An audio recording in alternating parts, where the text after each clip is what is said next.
Hello everyone, welcome to Spidey world. நான் உங்கள் கிஷோர் கண்ணன். நான் என்னோட காஷி இன்ஃபோடெக் செஷனில் பார்த்த எல்லாத்தையுமே உங்கள் கூட ஷேர் பண்ணலான்னு நினைக்கிறேன். ஸோ அதில் இன்றைக்கி நம்ம ஹேக்கிங் கோர்ஸ் அப்படின்ற டாபிக் தான் பார்க்க போகிறோம் இனிமேல் நம்மளோட வீடியோ கண்டென்ட்டில். ஸோ இந்த ஹேக்கிங் கோர்ஸ் நான் எங்கேருந்து படித்தேன்னு பார்த்தீங்கன்னா காஷி இன்ஃபோடெக்கில். ஸோ அதோட வெப்சைட் பார்த்தீங்கன்னா kashiinfotech.com/hacking course அப்படின்னு சர்ச் பண்ணிங்கன்னா உங்களுக்கு அந்த வெப்சைட் வரும்.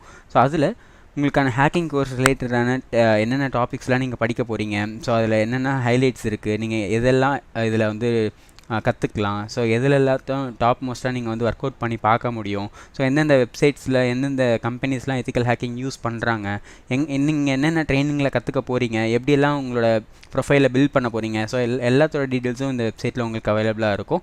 அது மட்டும் இல்லாமல் இந்த கோர்ஸுக்கான டீட்டெயில்ஸ், எத்தனை நாள் இந்த கோர்ஸ் படிக்க போகிறீங்க, எவ்வளோ மணி நேரம், அதுக்கான மெட்டீரியல்ஸ் என்னென்ன கொடுப்பாங்க, ஸோ அதுக்கான சர்டிஃபிகேட்ஸ் எப்படி ப்ரொவைட் பண்ண போகிறாங்க, எல்லாமே உங்களுக்கு இந்த வெப்சைட்டில் டீட்டெயிலாக இருக்கும். செக் பண்ணி பாருங்கள். அதுவும் இல்லாமல் அந்த கோர்ஸ் கண்டென்ட்டில் ஒவ்வொரு each and every topic, so என்னென்னலாம் உங்களுக்கு கோர்ஸ் கண்டென்ட்டில் கவர் ஆக போகுது அப்படின்றதும் உங்களுக்கு இதில் டீட்டெயிலாக கொடுத்துருப்பாங்க. ஸோ இதில் உங்களுக்கான கோர்ஸ் டீட்டெயில்ஸ் எல்லாமே பார்த்து முடிச்சுட்டு உங்களுக்கு இதில் கோர்ஸ் ஜாயின் பண்ணணும் அப்படின்னு நினச்சிங்கன்னா ஸோ ஸ்க்ரால் பண்ணி வரும்போது அப்ளை ஃபார் கோர்ஸ் அப்படின்ற ஆப்ஷன் இருக்கும். அதில் இமெயில் ஐடி, வெப்சைட்டு, அதில் நீங்கள் கிளிக் பண்ணாலே உங்களுக்கான மெயில் ஐடிலாம் கேட்கும். அவங்களே உங்களை காண்டாக்ட் பண்ணுவாங்க.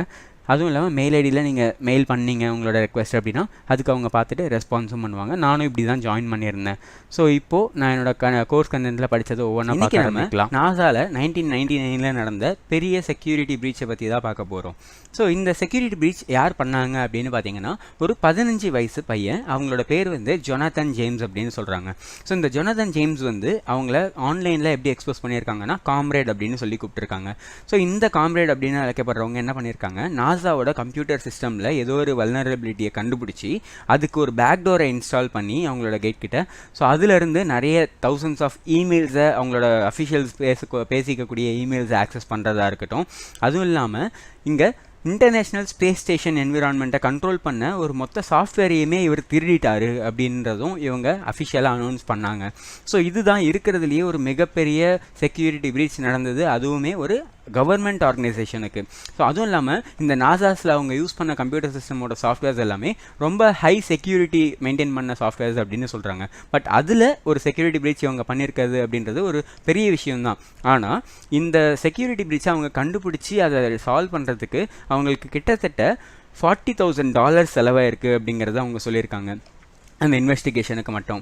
ஸோ அதுக்கப்புறம் பார்த்தீங்கன்னா 2000 அந்த ஒரு வருஷம் கழிச்சு அந்த ஒரு பர்சனை, அதாவது ஜொனாதன் ஜேம்ஸை பார்த்தீங்கன்னா FBI அரெஸ்ட் பண்ணி ஒரு 6 மந்த்ஸுக்கு வந்து 6 to 7 மந்த்ஸுக்கு வந்து ஹவுஸ் அரெஸ்ட்லையும் அவங்க 18 இயர்ஸ் ஆகிற வரைக்கும் அவங்க வந்து ப்ரொபேஷன் பீரியடில் இருக்கணும் அப்படிங்கிறதையுமே வந்து FBI அனௌன்ஸ் பண்ணியிருந்தாங்க.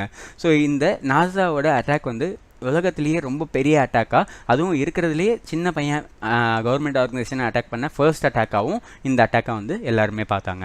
ஸோ இதே மாதிரி நிறைய வீடியோஸ் நீங்கள் பார்க்கணும் அப்படின்னு நினச்சிங்கன்னா ஸோ இந்த வீடியோக்கு ஒரு லைக் பண்ணிவிட்டு அப்படியே சப்ஸ்கிரைப் பண்ணிவிடுங்க. ஸோ நான் அடுத்தடுத்து போடக்கூடிய வீடியோஸ் எல்லாமே உங்களுக்கு நோட்டிஃபிகேஷனில் வந்து சேர்ந்துடும். தேங்க்யூ, பாய்.